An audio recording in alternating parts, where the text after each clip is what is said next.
항상 마음속에 다시 복습하는 문제풀이가 아니라 처음에 딱 문제를 접했을 때 풀어야 되는 시간적인 압박을 머릿속에 항상 두고 풀으셔야 돼요. 한 문제당 얼마 들어야 돼요? 1분이에요. 1분이 넘어간다 그러면 내가 좀만 더 있으면 맞출 수 있겠다 그러면 좀 더 시간을 두고서 풀겠지만 1분을 더 있어도 내가 답을 잘 못 찾겠다 그러면 뭐 해야 돼요? 찍고 넘어가야 돼요. 찍고 넘어가거나 아니면 체크해놓고 다 뒤에까지 풀고 시간이 남으면 돌아와서 다시 봐야 되는 거예요. 항상 문제 푸는 시간은 1분 정도로 생각하셔서 문제를 풀어보셔야 되고, 자, 오늘 뭐 처음 문제 풀어서 잘 못 풀 수도 있겠죠. 근데 지난 시간에 제가 우리의 학습 목표는 뭐였냐면 하루에 보는 일일 테스트 문제는 100%다 이해하고 가야 된다 그랬어요. 이해하지 못했다라면 수업에 집중을 못했다거나 뭔가 내가 문제가 있는 거예요. 그러면 그 부분은 나로 집에 가서 좀 복습을 해서 채우시거나 모르면 저한테 찾아와서 질문을 하거나 옆 사람 잘 봐요. 눈치를 누가 잘하는지 잘하는 사람 찾아서 좀 질문을 하고 고민 좀 풀어보고. 자, 지난 시간에 배웠던 거 한번 보죠. 부동산을 복합 개념으로 봤을 때 법률적, 경제적, 기술적으로 이해할 수 있다 그랬어요. 그럼 경제적 개념으로 봤을 때 경제다 그러면 수요와 공급이 일어나고 이거에 의해서 가격이 결정되니까 얘와 관련된 돈, 자산 자본이죠. 그 다음에 수요와 관련된 소비재, 공급과 관련된 공급재, 생산재 이렇게 얘기하고, 생산재가 생산 요소예요. 거래되는 물건을 뭐라 한다? 상품이라 한다. 자, 그래서 이렇게 보는 것을 경제적 개념으로 본다예요. 자, 돈으로 본다는 자산이다, 자본이다 이렇게 이해하는 거. 상품, 소비재, 공급재, 생산재 이렇게 보는 걸. 자, 그러면 상품 맞고 자산, 자본 맞고 생산재, 소비재. 자, 환경으로 보는 것은 어떻게 보는 거예요?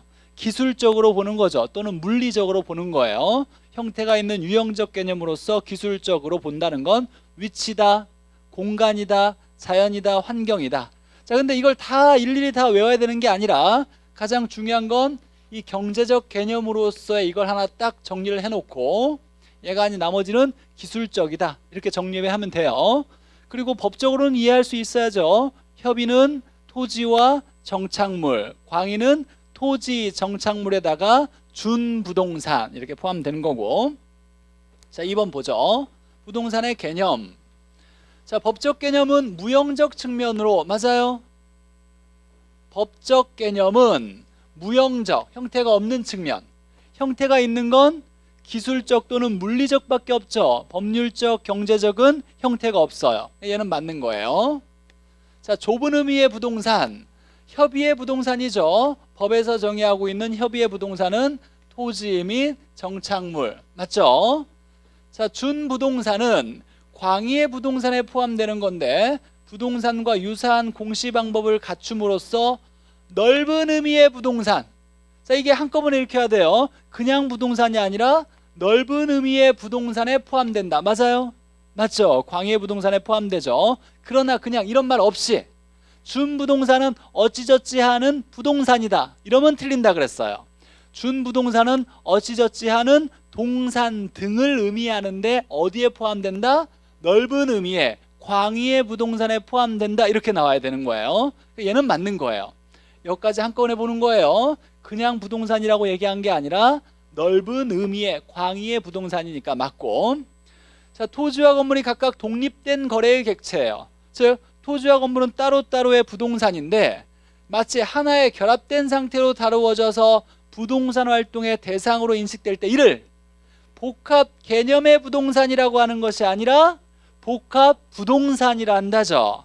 이게 복합 개념의 부동산이 아니라 토지와 건물을 합쳐서 이루는 말은 복합 부동산. 복합 개념의 부동산은 뭐예요? 부동산을 법경제로 이해하겠다 이랬어요. 지난 시간에 제가 문제 낸다 그랬던 문제예요. 자, 5번에 물리적 개념은 부동산 활동의 대상이 유형적, 형태가 있는 거, 물리적, 기술적. 맞아요? 맞는 거예요. 나머지는 뭐 당연한 얘기고. 자, 그래서 틀린 건 4번. 자, 3번에 정착물에 관한 설명이다. 자, 법률에서 정착물이면 부동산이라고 한다 그랬어요. 정착물이면 부동산. 자, 건물의 용도에 맞게 제작되어서 부착된 물건. 맞아요. 자, 부착될 때 오랫동안 이유가 있게 잘 부착되면 정착물이라 그랬어요. 용도에 맞게 제작되거나 이유가 있는 거예요. 임차인이 부착한 물건은 정착물로 관주되어 부동산으로 취급된다가 아니죠. 임차인이 아니라 누가 부착했을 때? 임대인이 부착해야 돼요.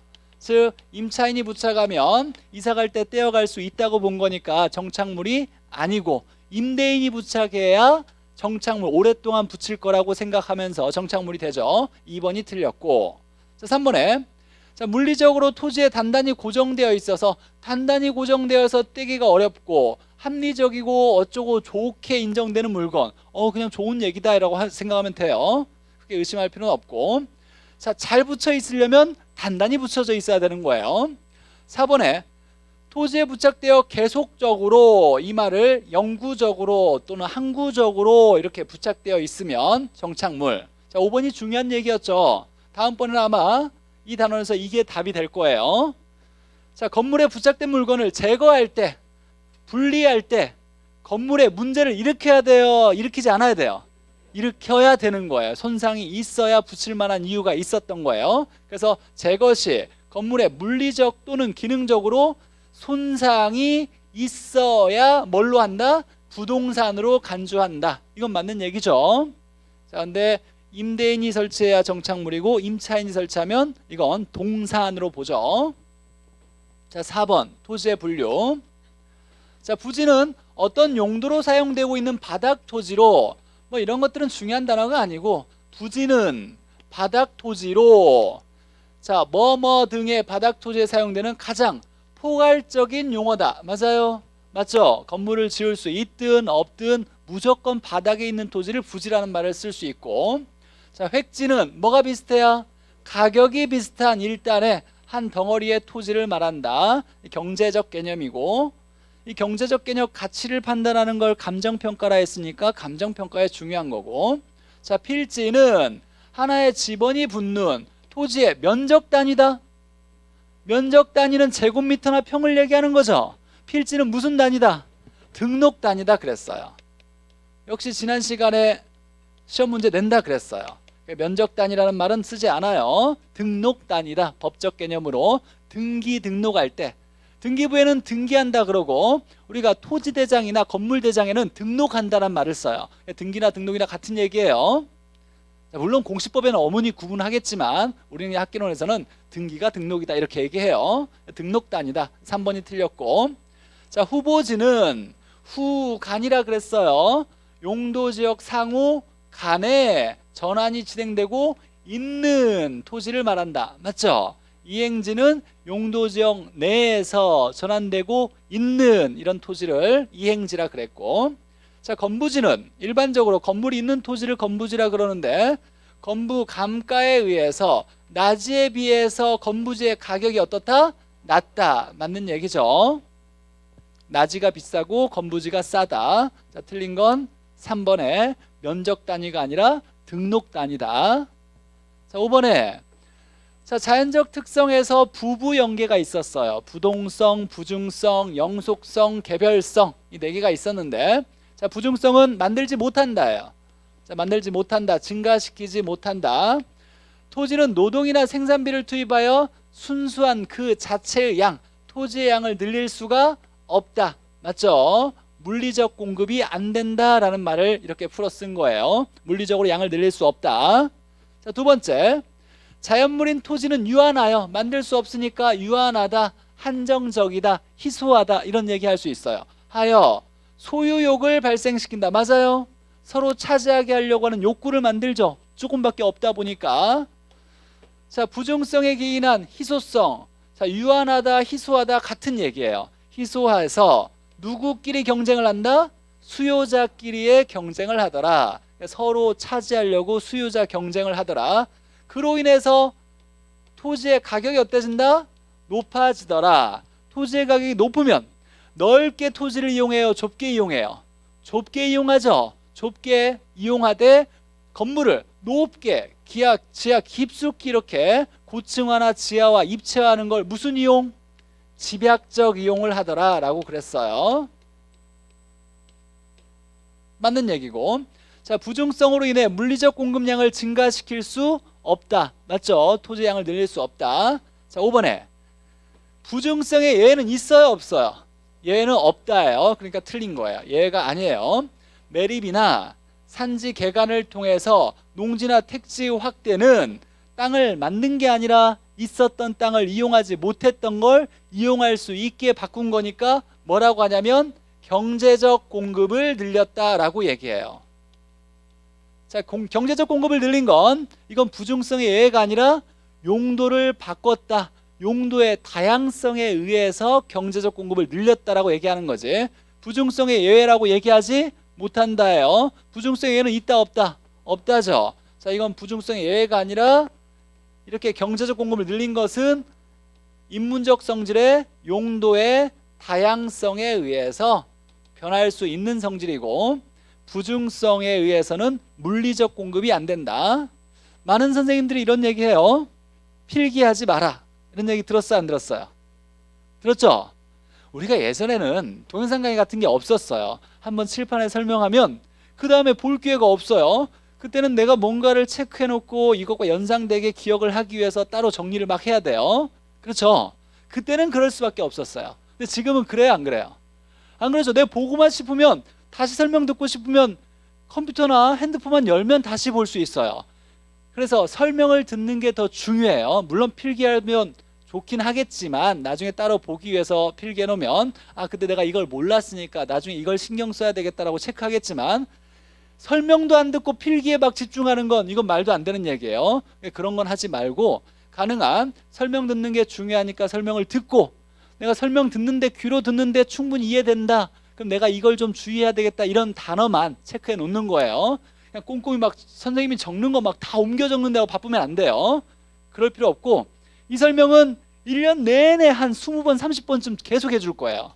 나중에 가서도 안 되면 그때는 잘 정리해서 외우기 위해서라도 정리해야 되겠지만 지금 막 정리해 놓은 단계 아니에요. 이거 집에 가서 볼 것 같아요? 안 볼 것 같아요? 다시 안 봐요. 버려요. 푼 거 버리고 새로 다시 풀어보고 싶으면 새로 달래서 깨끗한 종이에 다시 풀어보는 거예요. 이렇게 해야지 봤던 걸 또 보고 그럴 필요 없어요. 적어놓는 건 다시 보려고 하는데 그럴 필요 없으니까 가능한 설명도 안 듣고 막 정리하는 거 이건 나쁜 태도예요. 그런 거 가능한 줄여야 돼요. 자, 6번에 자, 이런 현상은 어떤 성질 때문이냐라고 했을 때 가장 중요한 단어가 이거예요. 자본이익과 소득이익을 발생시킨다. 자, 이건 임대료 수익을 얘기하고 자, 이건 가치 상승분을 의미하는 거예요. 처분했을 때 부동산에 투자하면 이걸 임대료 수입도 있고 내가 이걸 팔았을 때 가치가 올라간 만큼의 수익을 두 가지를 얻을 수 있는데 자, 가치 상승분에 따른 이익을 자본이익, 자본이득이라 그러고 임대료 수입을 소득이익, 소득이득이라 그래요. 자, 이렇게 두 개를 얻을 수 있는 이유는 없어지지 않으니까 내가 팔기 전까지 무조건 임대료 수익 얻어요. 그리고 팔 때 그 뒤에도 없어져요, 안 없어져요? 안 없어지니까 가치가 형성된 만큼을 내가 받을 수가 있는 거예요. 없어지지 않기 때문이에요. 그리고 여기 보니까 소모를 전제로 하는 어떤 이론도 배제시킨다, 적용시키지 못한다라 그랬으니까 소모가 안 된다를 얘기해요. 소모 안 되는 걸 뭐라 하냐면 영속성. 답은 영속성이고. 자, 7번에 A 아파트 인근에 공원이 조성되어서 대형마트가 들어가서 가격이 상승했대요. 외부 환경 영향을 받았죠? 외부 환경 영향을 좋게 받았어요? 나쁘게 받았어요? 좋게 받았죠? 이걸 플러스 뭐라 하냐면 외부 효과다 이렇게 얘기해요. 이걸 다른 말로 정의 외부 효과다. 자, 외부 효과를 받을 수 있는 건 뭐 때문이다?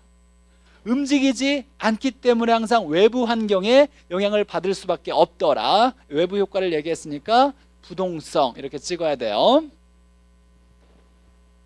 자, 8번에 절량에 해당되는 건 몇 개냐 이렇게 나왔어요. 절량 나오면 머릿속에 이제 제자가 통부인 이렇게 떠올리면서 자, 재고 절약 맞죠?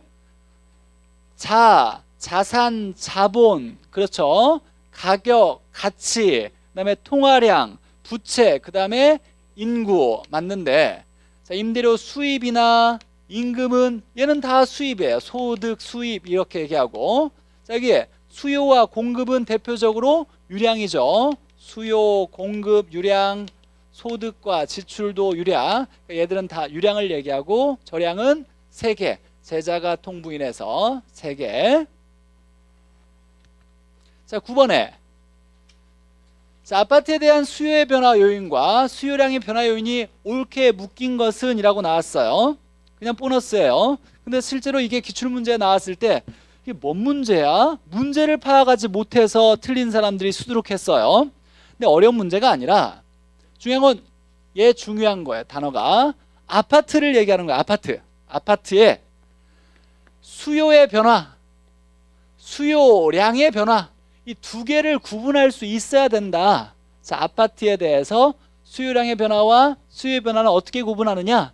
수요량의 변화가 일어날 요인은 뭐밖에 없어요? 가격밖에 없어요. 뭐의 가격? 아파트니까 아파트의 가격 변화밖에 없어요. 올라갔다 내려갔다가 중요한 게 아니에요. 얘하고 얘가 옳게 짝져졌냐 이걸 얘기하는 게 아니에요. 얘는 이 하나밖에 없고 나머지는 다 무슨 요인? 수요의 변화 요인이에요. 자, 그럼 답은 하나밖에 없는 거예요. 여기서 뭘 찾아야 돼요? 아파트의 가격 변화만 찾는 거예요. 뭐에 있어요? 3번 있죠. 얘 하나가 수요량의 변화 요인이고 나머지는 뭐든지 상관없어요. 다 수요의 변화 요인이 되는 거예요. 답은 3번인 거예요. 자, 이 문제는 수요량의 변화 요인에 아파트 거니까 아파트 가격이 변하는 것만 수요량의 변화다. 자, 이런 걸 확인하는 게 아니에요. 수요량의 변화를 딱 찾는 거고. 자, 10번에 수요의 변화 중에서 수요의 증가를 가져오는 요인, 수요의 증가. 자, 가격이 하락했대요. 그럼 수요가 어떻게 돼요? 감소? 비싸면 안 사고 싸면 사죠. 수요가 어떻게 돼요? 증가하죠. 그럼 답 1번이에요? 아니에요. 여기서 수요의 변화를 물어봤지 수요량의 변화를 물어본 게 아니죠. 얘는 아파트 가격이 하락해서 수요량이 증가되는 건 수요량의 증가예요. 그럼 얘는 답과는 전혀 관련 없는 거예요. 제껴놔야 돼요. 그러니까 이 문제가 중요한 거예요. 우리가 배웠던 거 수요량의 변화냐 수요의 변화냐는 계속 출제자가 이렇게 속여서 내요. 자, 수요의 변화니까 아파트 거의 가격은 일단 무조건 답과는 관련 없어요. 이거 제껴놓고 나머지 것 중에서 증가냐 감소냐를 따져봐야 되는 거예요. 자, 인구 감소하면 수요 감소, 소득 감소하면 수요 감소, 금리가 줄어들면 수요 증가. 아파트 가격이 하락할 거라고 예상했으니까 현재 가격은 높다죠. 내려갈 거라고 했으니까 현재는 높으니까 산다 안 산다? 안 산다. 수요의 감소. 그럼 답은 4번 이렇게 돼야 돼요. 1번이라고 했던 건 수요량의 변화와 수요의 변화를 구분을 먼저 못 지은 거예요. 자, 11번. 자, A와 B는 무슨 관계냐 그랬더니 A의 가격이 상승할 때 가격이 상승한대요. B의 수요가 증가했대요. 자, 그럼 우리가 대체제냐 보완제냐면 수요가 반대냐 같은 방향이냐 따져봐야 되겠죠. 근데 가격이 나왔어요. 뭘로 바꿔야 돼요? 수요로. 그럼 A의 수요는 비싸면 안 산다. 수요는 감소죠. A 수요가 감소할 때 B의 수요가 증가했으니까 무슨 제와? 대체제 관계라고 얘기하죠. 대체 관계. 그럼 A는 B의 대체제다. B는 A의 대체제다. 이렇게 얘기할 수 있는 거예요. 자, 12번에 균형 가격과 균형 거래량은 얼마냐 이렇게 물어봤어요. 쭉 보니까 우리가 균형점을 어떻게 찾아요? 수요 가격과 공급 가격이 똑같을 때 또는 수요량과 공급량이 똑같을 때가 균형점이죠. 맞아요? 뭐 어려운 거 아니에요. 그냥 딱 보자마자 뭐 보너스 문제 준 거예요. 수요량과 공급량이 똑같을 때 이때를 뭐라고 하냐면 균형이라 그래요. 이때의 가격을 뭐라 하냐면 균형 가격이라 그래요. 자, 그러면 균형 가격, 임대료가 가격이에요.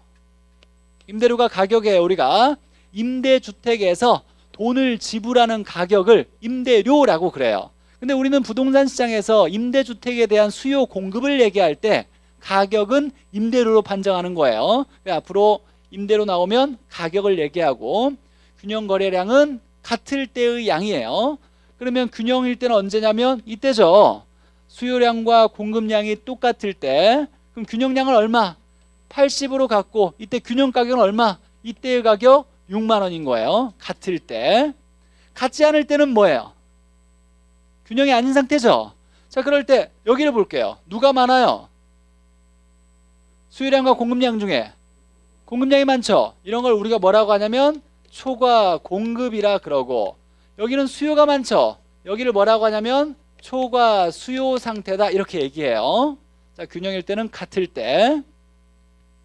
자, 13번에 자, 계산 문제가 하나 나왔는데, 자, 수요 함수가 이렇게 줬고 공급 함수가 줬는데 균형 양과 균형 거래량, 균형 임대료, 균형 가격을 얘기해요. 균형 가격과 균형 거래량을 구해라. 균형일 때를 구한대요. 균형일 때. 자, 그럼 얘하고 얘가 좌변에 있는 양은 같다라고 놓고, 그럼 당연히 우측에 있는 것도 어떻다? 같다라고 놓을 수 있을 거예요. 그러면 이 식을 보고서 1400 마이너스 2p는 200 플러스 4p다 이렇게 식을 만들어 놓을 수 있겠죠. 균형일 때. 다른 때는 그렇게 이렇게 놓을 수 없어요. 균형이란 말이 있을 때만. 자, 그러면 얘를 이렇게 넘기고 얘를 이렇게 넘기니까 1400 넘기면 마이너스 200. 자, 얘 넘어가면 2p 플러스 2p, 여기에 4p니까, 자, 그럼 이거 합치면 몇 p? 6p고 여기는 1200. 그럼 6을 이제 나눠줘야 되겠죠. 양변에 똑같이 6을 나누거나 이걸 넘겨서 6을 나누거나 똑같은 말이에요. 자, 그러면 6을 넘기면 p는 6을 나눠줘야 되니까 얼마? 200. 자, 그럼 균형 가격은 얼마? 200인 거예요. 그럼 균형량은 얼마냐라고 물어본다라면 하나 대입해 보면 돼요. 이걸 여기다 대입하든 여기다 대입하든 이 p에다가 대입하는 거예요. p에다가 p가 200이라고 나왔으니까, 그럼 이 p가 200이라면 양은 얼마예요? 1400 빼기 2 곱하기 200이니까 얼마? 어려운 중국말 하는 거 아닌데 다시 잘 봐봐요. 2 곱하기 200은 얼마예요? 400이죠. 1400에서 400 빼면 얼마? 1000이에요. 그럼 양은 1000이에요. 여기다 대입해도 마찬가지예요. 4 곱하기 p니까 p가 얼마라고 나왔어요?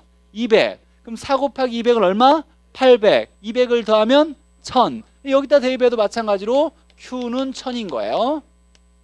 자, 그러면 균형 가격은 얼마? 200. 200이고 균형량은 얼마?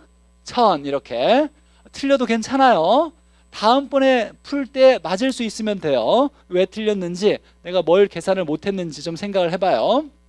여기 이 P값에 대입하는 거예요. P값에 먼저 구했던 걸. 자, 그래서 균형 가격은 200, 균형량은 1000. 답은 4번이고. 오늘 배운 것 중에 가장 어려운 거예요? 네, 알겠어요.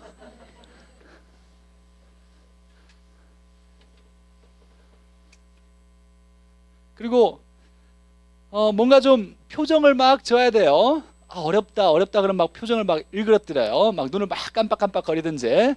그래야 제가 여러분들이 좀 이런 걸 좀 어려워하는구나 그러면 좀 시간을 투자해서 더 이해할 수 있게 제가 다른 방법, 더 쉬운 방법을 연구해서 다시 가르쳐 줄 테니까, 그냥 아는 것처럼 이렇게 보이는 거 좋은 거 아니에요. 근데 실상 모르는데 아는 것처럼 이렇게 그런 페인트를 쓸 필요 없어요. 모르면 그냥 모르는 액션을 막 취해도 괜찮아요. 자, 14번 보죠. 균형이 이루어진 상태에서 공급이 일정하대요. 공급이 일정한데 수요가 증가했대요. 공급은 일정하다. 그럼 일정한 건 볼 필요 없고, 수요가 증가했으니까 수요 증가에 의해서 첫 번째 균형 양 거래량을 어떻게? 증가니까 무조건 증가. 그럼 이제 균형 가격은 서로 살려고 했으니까 상승이죠. 가격은 상승. 찾으면 되겠네요. 균형 가격은 상승하고 거래량은 증가하는 거. 답은 4번. 자, 마지막 15번. 자, 균형점 이동에 대한 설명으로 틀린 거 보죠. 수요가 일정하다. 일정한 건 볼 필요 없어요. 자, 그럼 공급이 증가했다. 자, 첫 번째 뭐 먼저 생각한다? 양이죠. 균형량은 어떻게? 증가. 자, 근데 균형량은 증가 맞았어요. 그 다음에 가격은 물량이 넘쳐나니까 가격은 하락. 가격은 하락. 맞죠? 그럼 1번은 맞고. 자, 이번에 수요 증가도 일어났고 공급의 감소도 일어났는데 수요 증가가 공급의 감소보다 큰 경우래요. 그럼 이건 볼 필요가 없죠. 자, 그럼 수요의 증가에서 균형량은 증가, 균형량은 증가 맞고, 균형 가격은 수요가 증가했으니까 서로 살려고 했으니까 가격은 상승. 얘도 맞네요. 그러면 2번 보기도 맞고. 3번에 수요의 감소도 일어났고 공급의 증가도 일어났는데 수요의 감소보다 공급의 증가가 큰 경우죠. 얘가 더 크다고 나왔죠. 한글 잘 읽어야 돼요. 얘보다 얘가 크다. 그러면 얘는 볼 필요가 없고 얘만 보면 되겠네요. 공급이 증가했으니까 균형량은 증가. 균형량은 증가. 공급이 많아졌으니까 물량이 많아졌어요. 그럼 희소하지 않으니까 균형 가격은 하락. 맞죠? 얘도 맞고. 4번에 자, 완전 탄력적이다 라고 나왔으니까 이제 그래프를 그려야 돼요. 옆에다가 수요가 완전 탄력적이다. 이렇게 수요가 완전 탄력적인데 공급이 증가했대요. 오른쪽에 올라가 있는 공급 곡선이 우측으로 이렇게 증가했더라. 그럼 1번이 2번 되니까 위아래로 변하지 않았죠. 가격은 일정, 양은 증가. 그래서 균형 가격은 일정하고 균형량은 증가. 맞죠? 자, 5번에 공급이 완전 비탄력적인 경우, 이제 공급이 완전 비탄력이래요. 이렇게 S가 완전 비탄력 수직선인데 수요가 감소한대요. 수요가 감소할 때 그럼 오른쪽이 내려가 있던 이런 수요 곡선이 좌측으로 이동해야 돼요. 감소하니까. 얘가 이렇게 바뀌어지면 이 균형점이 이 균형점으로 바뀌어지니까 가격은 하락. 거래량은 변해요, 안 변해요? 안 변하죠. 자, 그래서 가격은 하락은 맞는데 균형량은 감소가 아니라 일정하더라. 틀린 건 답은 5번 이렇게 되겠네요. 제가 문제 낼 때 가장 기출문제와 거의 흡사해서 어려웠던 문제는 15번이에요. 이 문제를 풀어내야 돼요, 오늘. 물론 그 전에 기본적인 내용들도 많이 있었지만, 그래서 문제에 대해서는 너무 크게 막 소중하게 생각할 거 없고 계속 막 달래요. 한 장, 두 장, 세 장, 10장 막 달래면서 계속 풀어보도록 하고, 집에 가면서 또 한번 풀어보고, 다음 주에 왔을 때 지난주에 이런 거 배웠지 또 받아서 또 풀어보고 계속 풀어봐요. 우리 학습 목표는 11월, 12월에는 나눠준 이 문제들만 정확히 풀 수 있으면 돼요. 원리를 바탕으로. 자, 오늘 수업은 여기까지고 고생 많이 하셨습니다. 다음 주에 뵐게요.